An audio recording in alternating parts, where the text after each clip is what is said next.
Yamini Rankin. Yamini? Thank you, Chuck, and welcome to everyone joining us on the call. Let me start with our performance in the quarter, share my observations on the macro environment, and wrap up with our vision for our customer platform powered by AI and data. Let's jump into our Q3 results. We had another quarter of solid execution, with revenue growing 24% year over year in constant currency. We delivered another exceptional quarter of operating margin growth with 700 basis points of margin expansion year over year, driving our operating margin to 16%.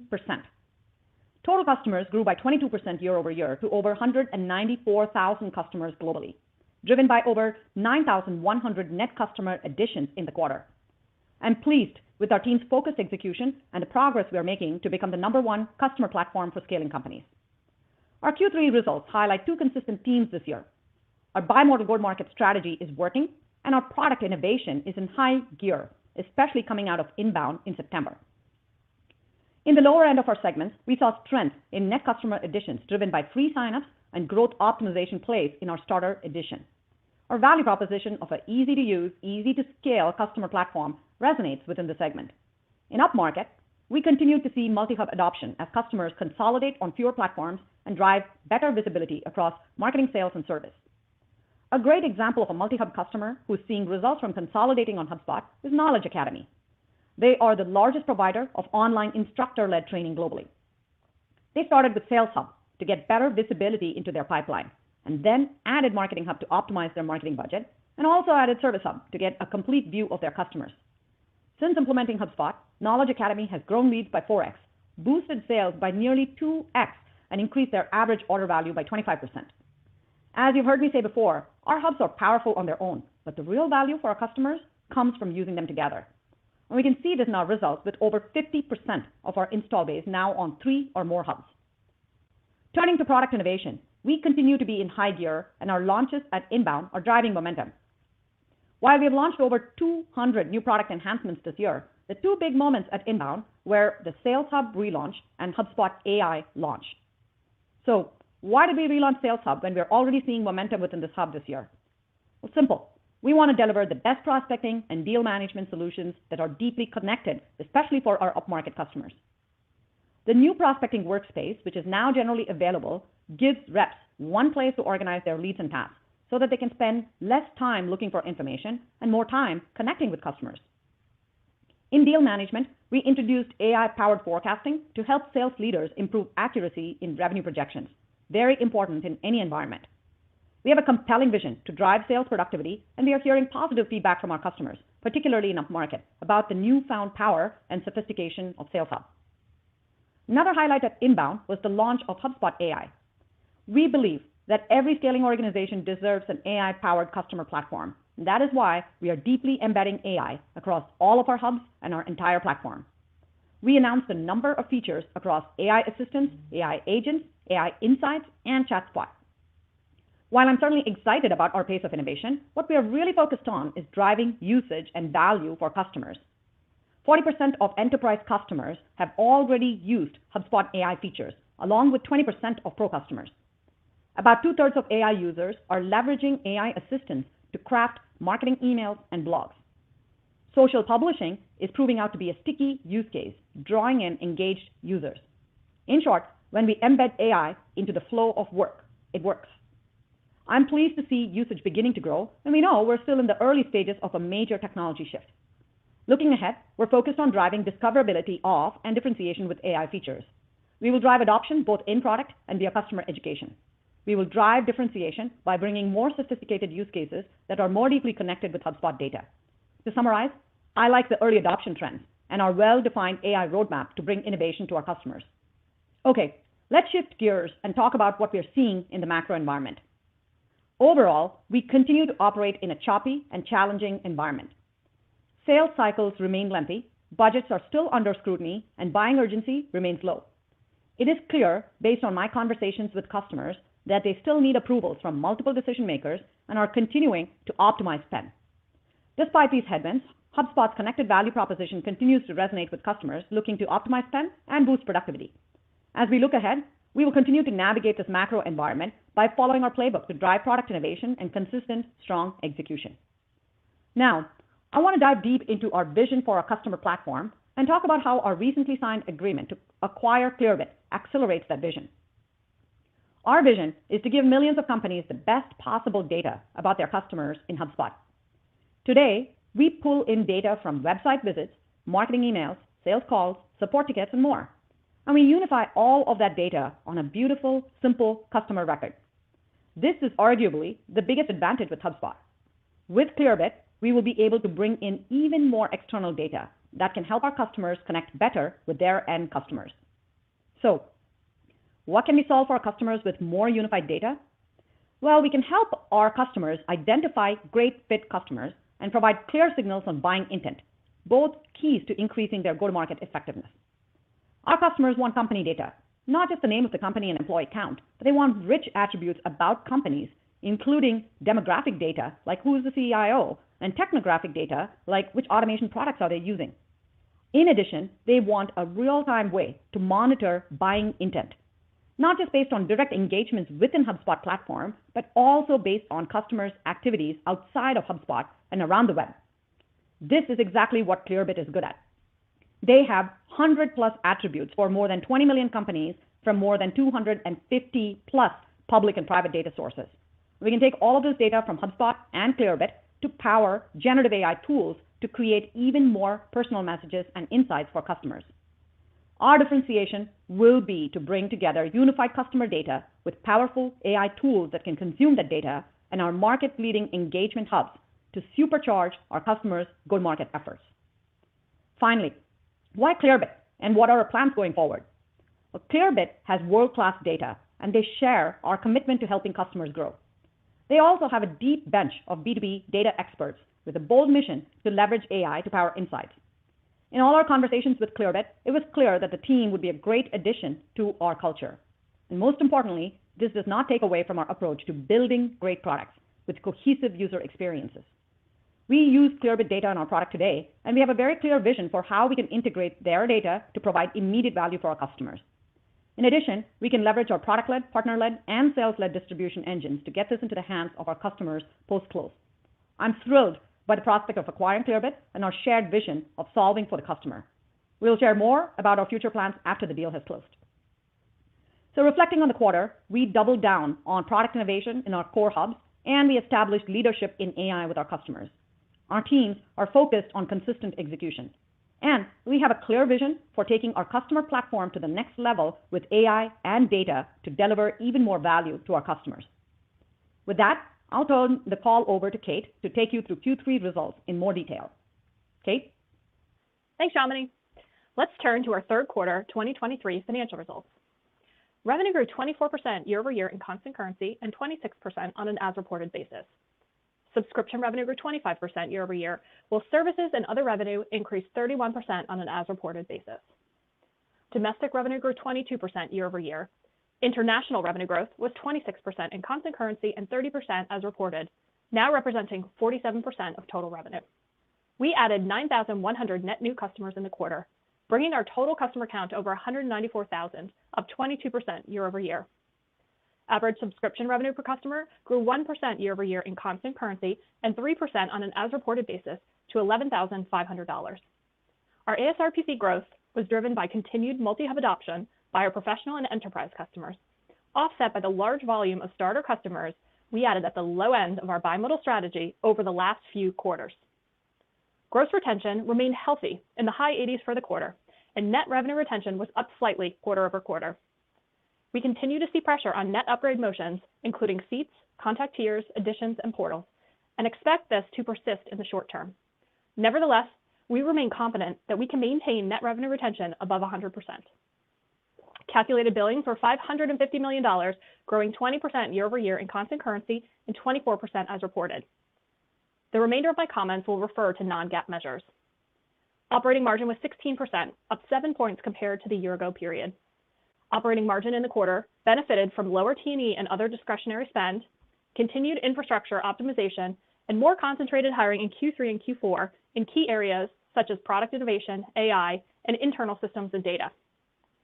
Net income was $83 million, or $1.59 per fully diluted share.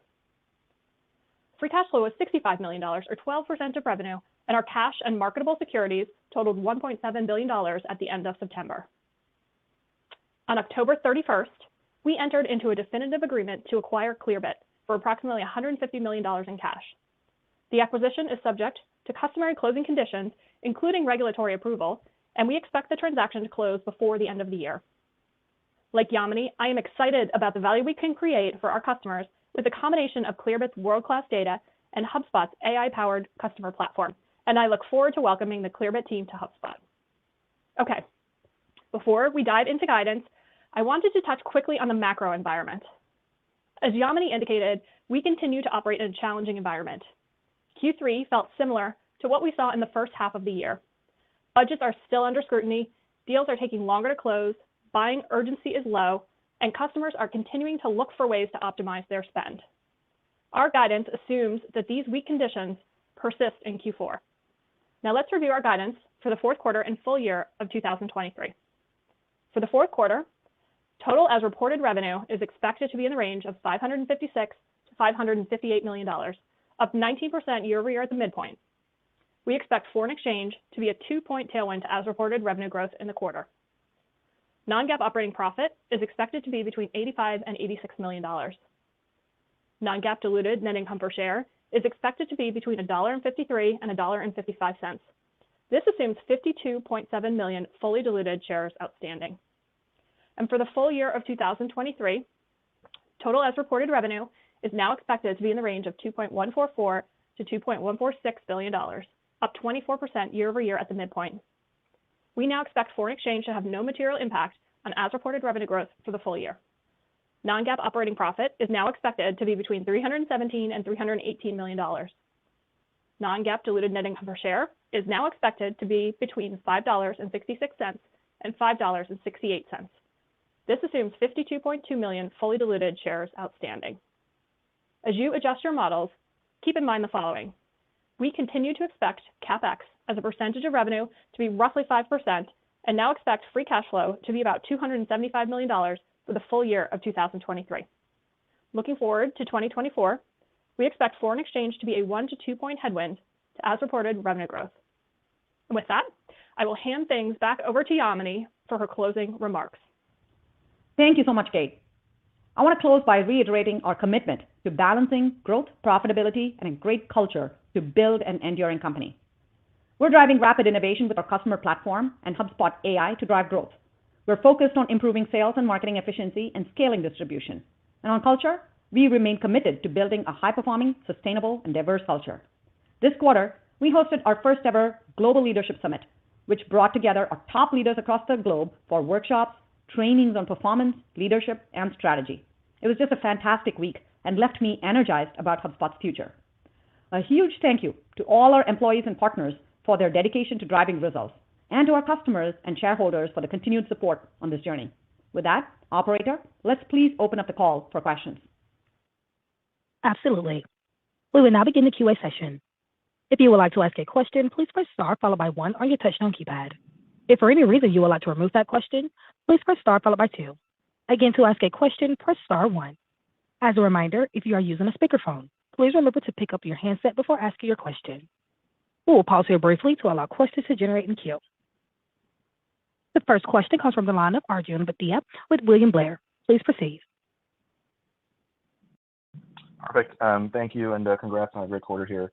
Yamini, you called out macro headwinds. I know that's similar to what you called out in prior quarters, but it seems like despite the challenging environment, we're not really seeing the slowdown take hold in the fundamentals. The net new revs are strong, the new customers are strong. Is this something that you're seeing get worse, get better, or is this something that you're kind of anticipating in Q4 that there's signals that maybe things are a little bit tougher heading into the holiday season? And if we do kind of continue down this path, how are you thinking about adjusting your bimodal go-to-market strategy between the new and the mid-market upsell existing? Do you lean more heavily one way or another as a result of that? Thank you. Hey, Arjun. Yes, thanks for that question. Look, as both I said and Kate said, the environment continues to be choppy and challenging, and customer urgency remains low. More broadly speaking, what we are seeing in second half as customer trends is very similar to what we saw in the first half of 2023. It's not gotten better, and it's not gotten worse. And when we are looking at our pipeline and we have conversations with customers, we see more decision makers involved in the process, more budget scrutiny, continued optimization of spend.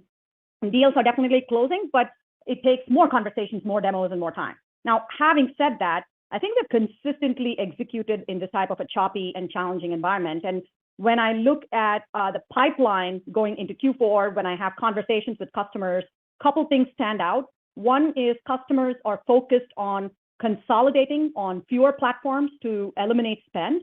And this is exactly where HubSpot's value proposition really resonates, and we are helping consolidate point solutions for customers. And the second is they're focused on increasing productivity, especially because they're not increasing headcount. And again, our quick time to value and the ease with which they can scale with our products is really helping. So we are going to remain very laser focused on executing in this environment, and we are assuming that this environment will continue into Q4. I don't think that changes our bimodal strategy. In fact, what has been good is that we have been consistently executing on a bimodal strategy to increase volume at the bottom and continue to deliver value at the top, and we'll continue to drive product innovation to be able to win within this environment. Thank you. The next question comes from the line of Samad Samana with Jefferies. Please proceed. Great. Thank you. Kate, maybe for you, I think the increase in NRR quarter over quarter is really encouraging. I guess if you think about the slide at the Analyst Day where you broke the pieces by what things were changing, consumption versus value, can you maybe help us understand what you saw quarter over quarter and just maybe what the trend line looks like through the first few weeks of the fourth quarter and what you may be assuming for those two trends? Yeah, sure thing. Thanks, Samad. As you rightly indicated, net new ARR was up slightly in Q3. The drivers of net revenue retention were very much the same ones that we talked about at Analyst Day, and frankly that we've been talking about for the last sort of 4 to 6 quarters here. The highlight continues to be customer dollar retention. Customer dollar retention is holding nicely in the high 80s. We typically see a little seasonal step up in customer dollar retention in Q3. We did see that again this year. The downside here is that we continue to see a challenge in this net upgrade motion. And it's both on more downgrades, so more customers continuing to optimize their spend with HubSpot, and also less volume of customers upgrading. And it's all the same motions that we talked about at Analyst Day. On the downgrade side, it is the consumption-based motions of seats and contacts as well as additions, and it is fewer customers adding seats and contact tiers. Nothing to report in terms of a change in the net revenue retention trajectory in Q4. As I said at Analyst Day, I'd reiterate here, in order for us to really see that inflect, we would really want to see the external environment improve, which we think is first going to show up in downgrade pressure lessening, and then we would see a follow-on effect of more customers starting to add seats, starting to add contact tiers. So it's largely a function of the external environment turning around.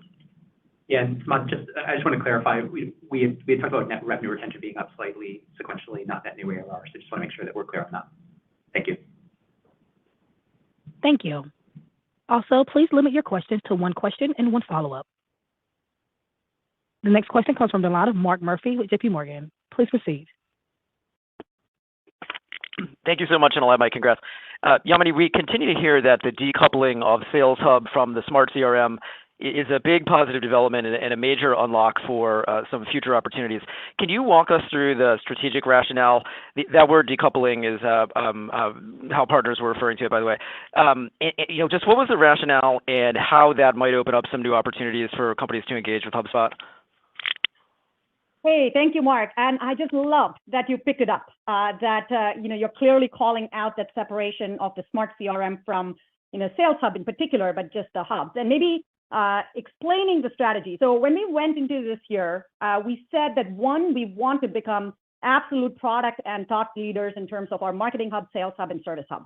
And I credit this to Andy Petrie, our head of product, but he came in and he said, we're going to focus on 2 or 3 big use cases per hub. And specifically for Sales Hub, we picked prospecting and deal management. And these 2 were really important because prospecting obviously increases the productivity of sales reps, and deal management with AI and forecasting improves the effectiveness of sales management and leaders. And so those were the two things. And at Inbound, we relaunched Sales Hub. We reinvented what prospecting and deal management looked like, and that's gotten pretty significant traction. So the other thing that we did is we separated out Smart CRM from each of our engagement hubs. The reason is this. Smart CRM, now we've been investing in it for multiple quarters, and it's now become a clear, unified customer record that can be customized, that can be extended, and where people can kind of bring information and continue to expand the use of HubSpot. And it's clearly different in value from the engagement hubs. And so we separated it out, and I think partners love it. Customers now have even more clarity, and it's going to drive the overall adoption of the customer platform. Thank you. The next question comes from the line of Brian C. Peterson with Raymond James. Please proceed. Thanks for taking the question, and I'll echo my congrats. Maybe a product question for me. Can you discuss some of the AI announcements coming out of Inbound earlier this year? How is that influencing your 2024 roadmap, and anything interesting that came out of the OpenAI event this week as it relates to HubSpot? Thanks for the question, Brian. So we're really thrilled with the kind of adoption of HubSpot AI after its launch at Inbound, and we're particularly pleased with the repeat usage we're getting out of some of the marketing-oriented use cases. And as Yamini mentioned in the opening comments, one thing we've learned is that if you can put these AI features right where people do their work, it works. And so we're continuing to double down on that. AI is literally the number one priority on the HubSpot product roadmap going into 2024. We're super excited. And one thing we're going to do is take the lessons from the adoption that we've seen so far, and we're taking ChatSpot, and we're going to kind of weave it through the entire platform. So we have a natural language interface and kind of add the Smart CRM within HubSpot. So that's kind of high on the list. In terms of OpenAI and their recent conference they had just 2 days ago on Monday, super exciting thing. Here are things that are most relevant and we've been working with them on preview releases of what just got announced. The number one thing is they launched a new version of their model called GPT-4 Turbo, which is, as the name implies, is faster. But the thing that's much more exciting about it is that they expanded the context window. And without getting too geeky, the context window defines how much data you can pass, how much information when you prompt the LLM, when you ask it a question. And they went from 8,000 tokens, which was the default before, to 128,000 tokens. And to put that in context, that's the equivalent of a 300-page book. Now, here's why that's important for HubSpot.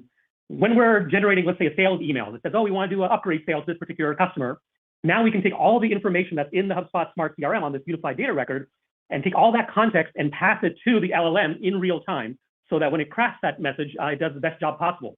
What has me even more excited, so it's not just the CRM data that we have now. Imagine in the future, we have Clearbit data where we have all this information, all these 200 attributes, all this intent data. We can bring that all together into one single kind of prompt to the LLM, and it can take all that information in real time and craft these really, really pointed, effective messages. So super exciting going into 2024. And then one for Kate here is that one thing they did announce is that the cost for all this kind of invocation of their latest model is going down. Our estimates are somewhere around 50 to 70% based on our usage once this goes into GA. So lots to be excited about. AI is massively exciting going into 2024. Thanks for the question. Thank you. The next question comes from the line of Rishi Jaluria with RBC. Please proceed. Oh, wonderful. Thanks so much for taking my questions. Just wanted to dive a little bit deeper into Clearbit. Really exciting acquisition. Heard some good things about the company.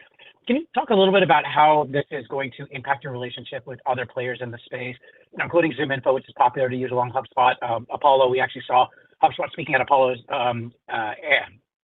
user event earlier today. And maybe alongside that, I know privacy is obviously very, very important. How do you think about just dealing with some of the maybe privacy and governance concerns that might come with something that is serving up data? Thank you so much. Hey, Rishi, I'll take that multi-part question. Maybe start with the vision and then the competitive landscape and then how we're thinking about privacy. Look, we're super excited about Clearbit and how they'll help us accelerate our vision for the customer platform. And what we're doing is we're bringing together this data and powerful AI tools that can consume that data and world-class engagement hubs, and that will help our customers connect and grow better. And if we step back and think about the rationale for us, the age-old problem with CRM is that when you open up the box and set it up, it's empty. And our customers want us to pre-fill it with data on day one. They want us to pre-fill it with company data. Who else can they sell to? intent data, who else is looking to buy their products and services, and contact data, who do we connect to? And this makes complete sense for our customers. And it solves a huge problem for them. And that's why Clearbit makes sense. Like I just mentioned in the prepared remarks, they have 20 million company profiles with rich attributes for each of these companies, and makes absolute sense, especially in the world of AI. And in terms of the competitive landscape, this is not about us entering a data race. This is much more about us accelerating our customer platform vision. And the vision that we have articulated is we want to have engagement hubs powered by smart CRM, powered by data, powered by AI that helps our customers grow. That's what we're accelerating. And the word platform really means we'll continue to operate in a very open ecosystem. And if our customers choose to work with ZoomInfo and Apollo, we welcome that. And we'll continue to have a very open platform as well as ecosystem.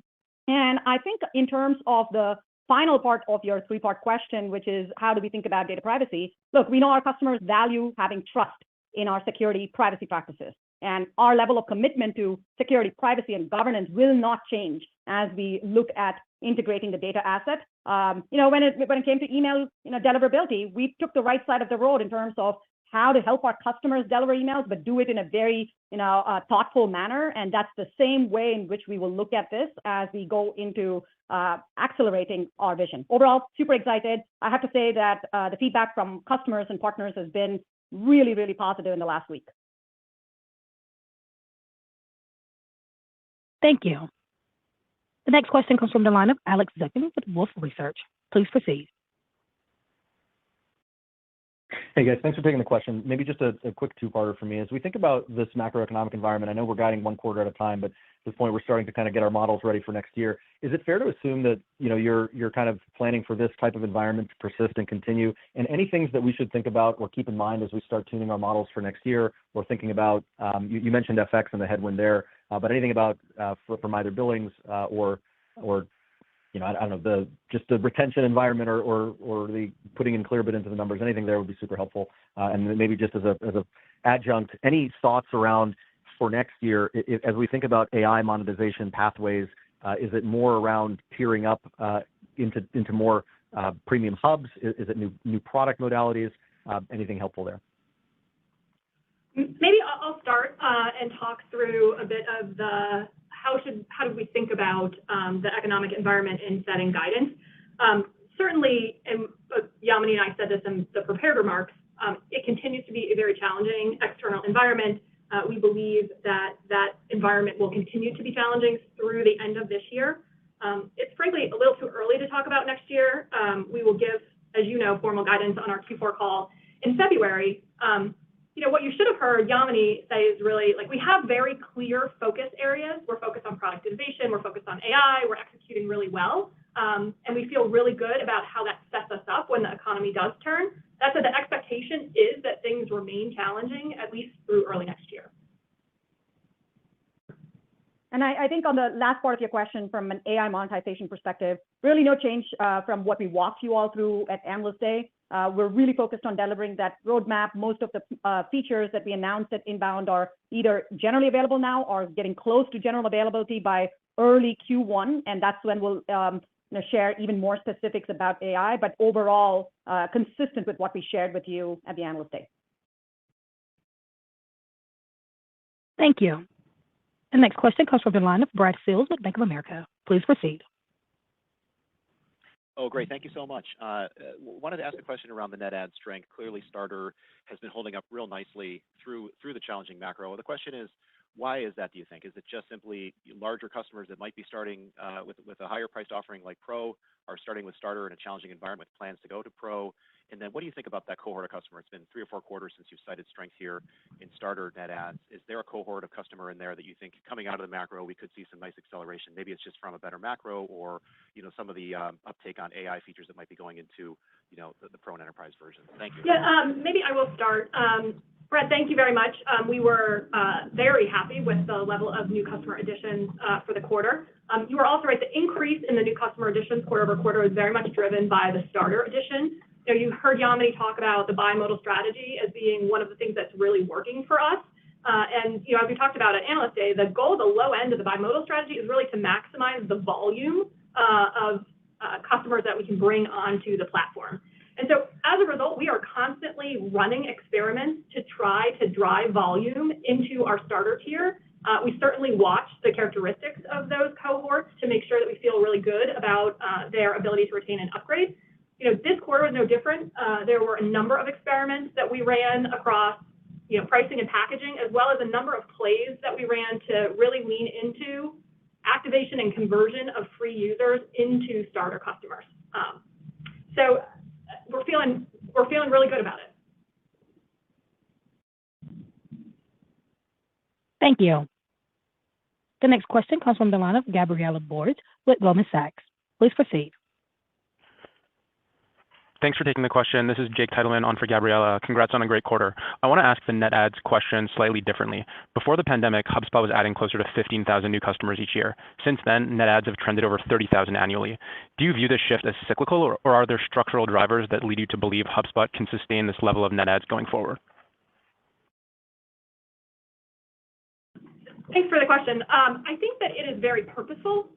So we have, you've heard us talk about the fact that when we entered the early stages of the pandemic, we made a change from a pricing and packaging perspective to really dramatically lower the price point for starter. And we were frankly surprised at how sensitive to that pricing potential customers were. And so we have taken that learning and really leaned into it through what we've been referring to as the bimodal strategy, but we are getting better and better at running experiments at that low end to drive volume, and we feel good about our ability to continue to deliver net customer adds, call it at the high end of that 7,000 to 8,000 range that we've been talking about for the last couple of quarters.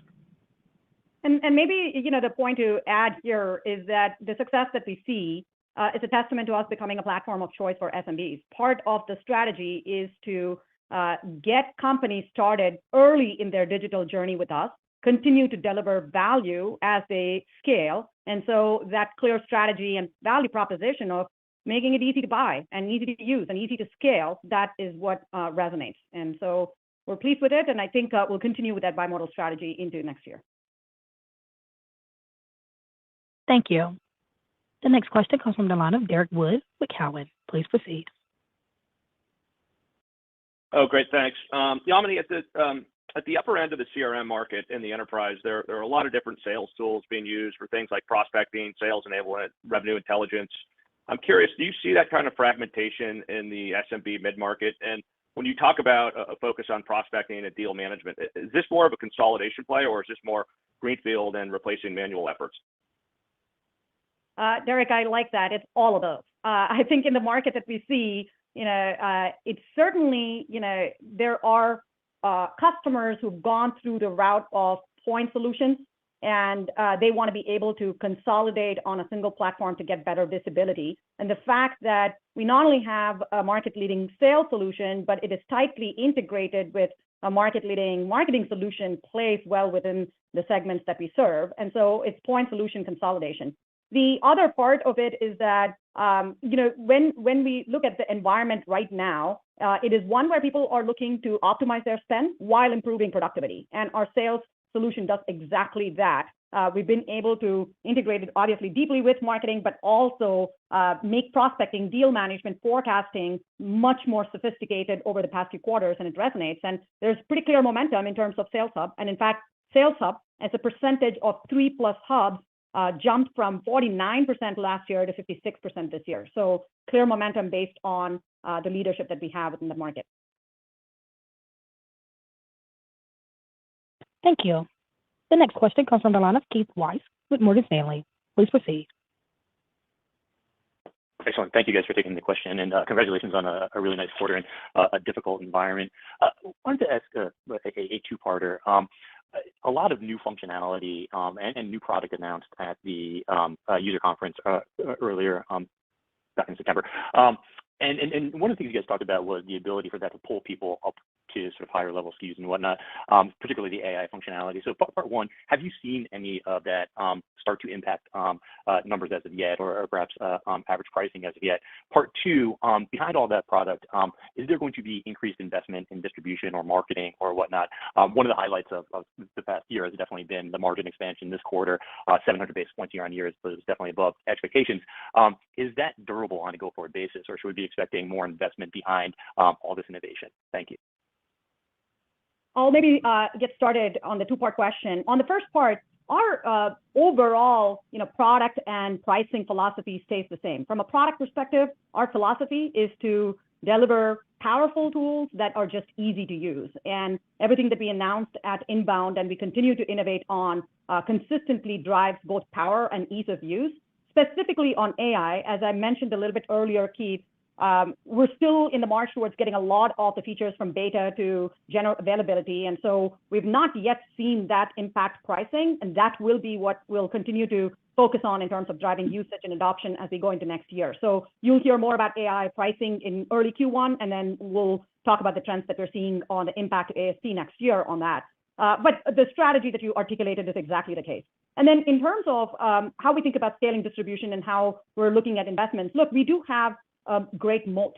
And the moat that we have in distribution is our ability to scale product-led, sales-led, and partner-driven. And we want to do it in a way where they get efficient over time. And Kate articulated a number of areas at the Analyst Day. And as we look at the next few years, we want to balance growth and profitability. And the biggest area in terms of profitability is sales and marketing efficiency. And so we'll continue to make investments so we increase our distribution moat, but we do it in an efficient manner.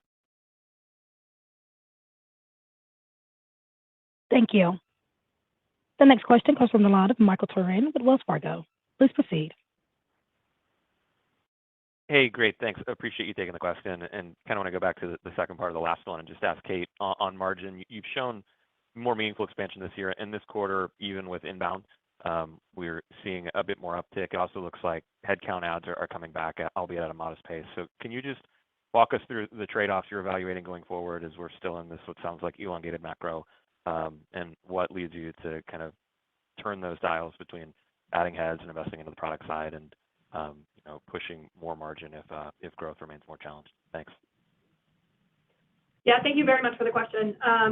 We do continue to strive for a real balance in growth and profitability. A lot of the profitability that we are delivering this year is a result of the fact that we pulled back pretty dramatically on hiring in the back half of last year. We did a RIF at the beginning of this year, and we've been very focused and targeted on where we're adding investment. The first place we're going to continue to add investment is in product and engineering to continue to drive innovation, and you're seeing that translate into product introduction and over time long-term and sustainable growth. We're going to continue to invest in the go-to-market to make sure that we have the capacity to service the demand that we are seeing, and we're going to continue to invest in internal systems, automation, and AI to drive some of the continued efficiency over the next 3 to 5 years, as we talked about at Analyst Day. Thank you. The next question comes from the line of Josh Riley with Needham & Company. Please proceed. Hi, this is Rob Morelli on for Josh. Thanks for taking the question and congrats on the quarter. If you take a look at your tech customers compared to non-tech, have you seen a greater culling in seats over this current cycle, or has it been fairly broad? And if weakness in the broader economy continues to spread, is there a leg where non-tech customers need to take another cycle of culling seats similar to the deeper cuts already taken by tech customers? Thanks. Yeah, thanks for the question. We talked in the past about the diversity of our customer base, and that just remains true. We have a very highly diversified customer base across industries. Software is our largest, but remains sort of in that mid to high teens in terms of the percentage of ARR. And we have not seen any meaningful shift in the composition of our install base ARR over time.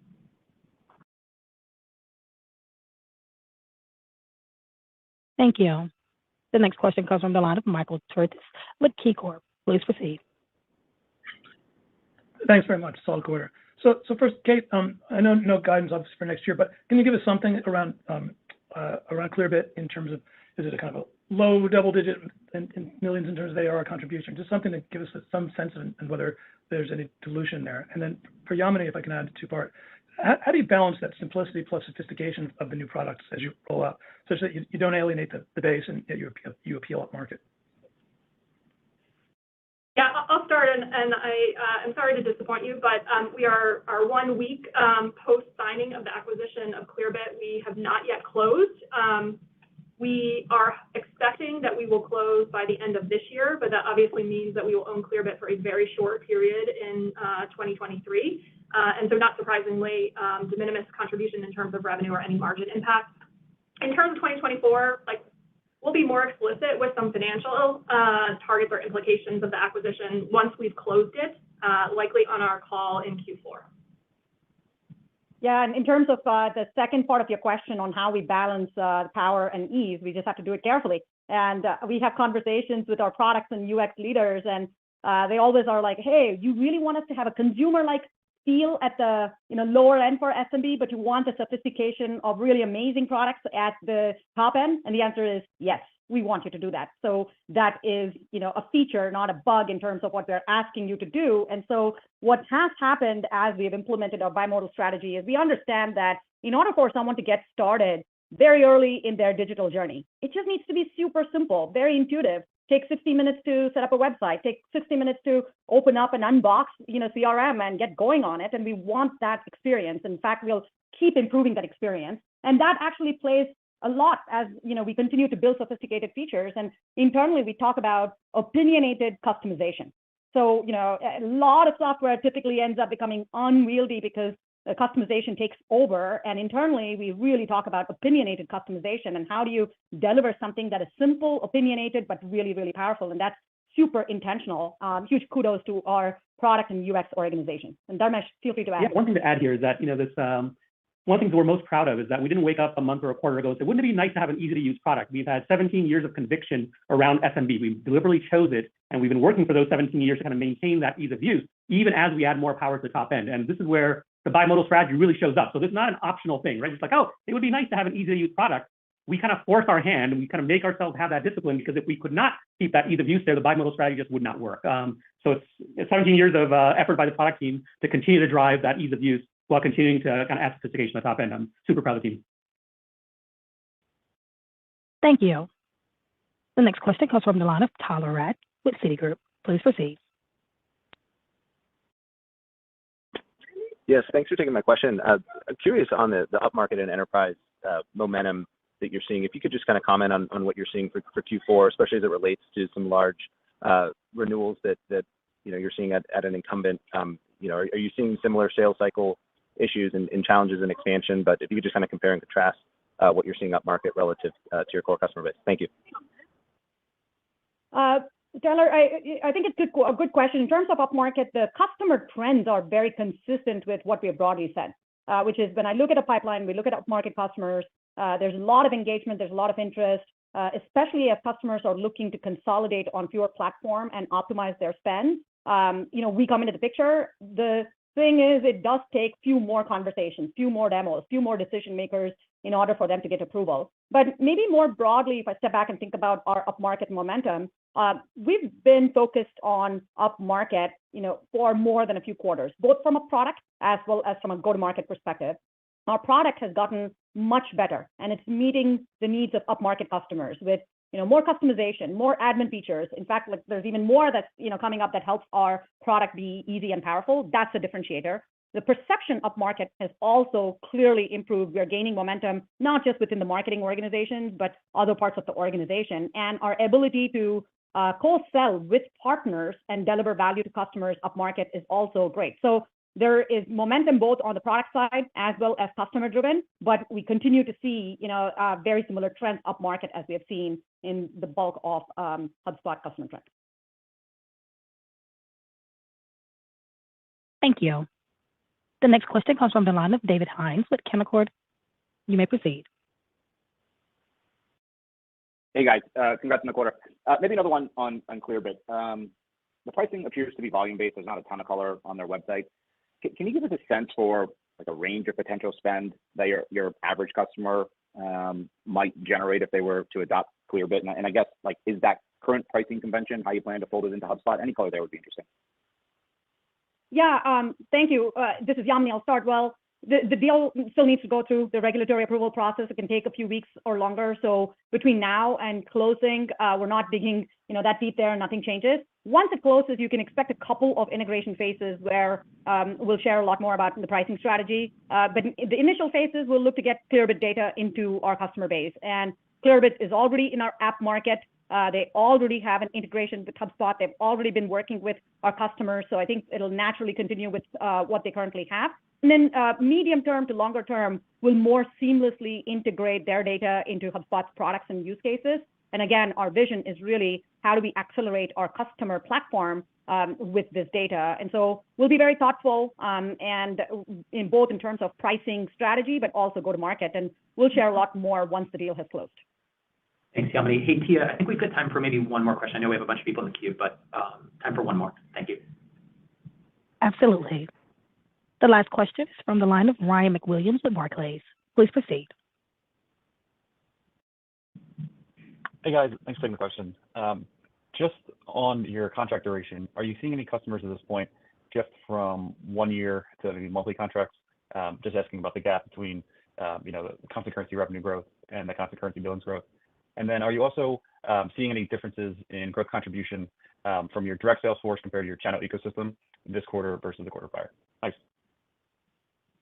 Yeah, thanks for the question. We have been talking about duration for a number of quarters now as we talk about billings. And what we're seeing this quarter, what we saw in Q3 is very consistent with what we have been seeing for quite a bit of time now, which is a slight reduction in overall billing duration of the customer base. So nothing new there. In terms of, I'll close it out. In terms of the partner versus direct contribution, again, very similar. Partners continue to represent, in and around 40% of the contribution to the business. They are an important channel for us and will continue to be so. Thank you. Thank you. There are no additional questions left at this time. I will now hand it back to Yamini.